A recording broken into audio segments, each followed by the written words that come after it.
So I had rumors that GTA 6 is gonna be pushed back for another year, and I was like, you guys already had 12 years to make this game. What's wrong with you guys? Come on.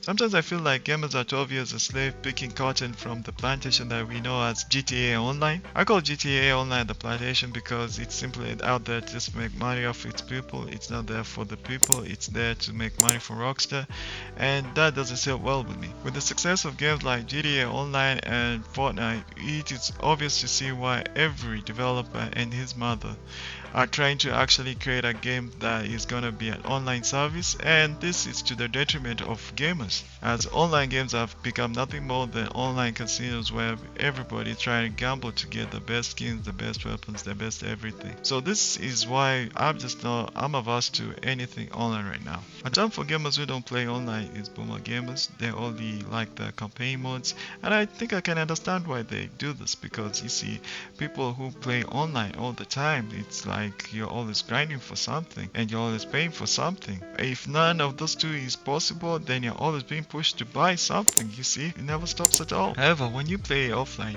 you're relieved of all the stress, and all you have to do is just enjoy the game, and that's simple. This is not to say that there's nothing good with online, because when you play with your friends or you're socializing with new people and actually getting to share the love of video games with them, I think that's one of the beautiful things with online. But at the end of the day, I think it costs a way lot too much money, and it costs a way lot too much of your time.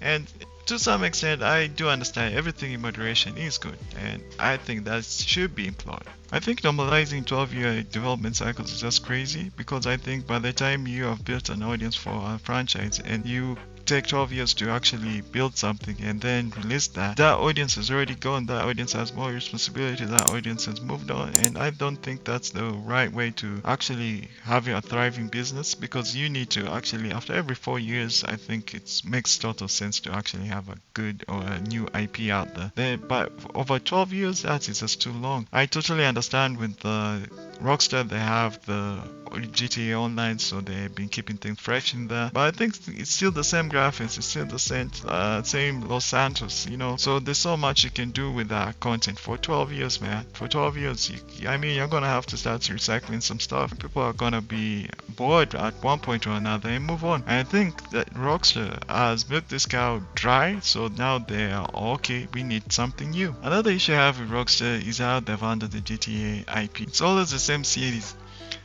New York, Miami, LA, Las Vegas, and San Francisco. And it never changes. I think that it's time for a refresh, at least a different setting or even a different culture. Maybe things might also be a little bit interesting, you know. So I think they really need to like rejig the formula they've been using and actually have something out of America or somewhere in like Latin America, so we can have a really interesting game. And that's just some of my ideas, I guess. Currently, a city like Chicago is a crime hotbed in America right now. I think it would be a lovely city to actually have the game set out in. A city like New Orleans, it's another great city I just need to mention. And there's so many great cities in America that I just think that if Rockstar actually did give it the time, we could have some new interesting settings to actually go out and carry out our kleptophile tendencies. GTA 6 again is being set out in Miami. Am I not surprised? Anyway, so with GTA 6 in Miami, I think we could have a lot of fun with this.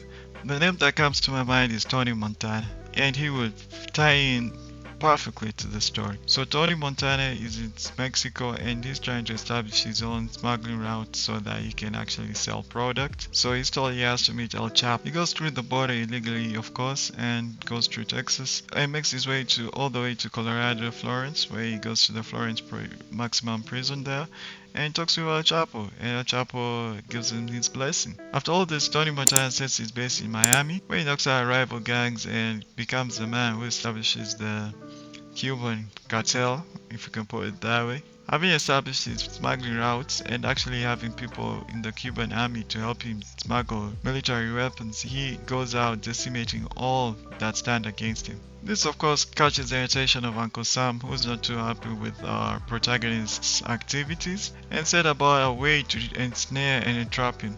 Of course, he doesn't take it easily, and he still calls people cockroaches in the end, while dying shooting to the heavens. Like a real OG. And these are just some of the ideas off the top of my mind. You could think of stories that could actually fit people like Al Capone, Pablo Escobar. There could be so much that they churn out from this criminal genre, but I just don't think GTA is interested in that. They're interested in just doing the same old CJ, Michael, Franklin kind of characters, and I think we need some bigger characters with in-depth who have gone through civil war or something depth.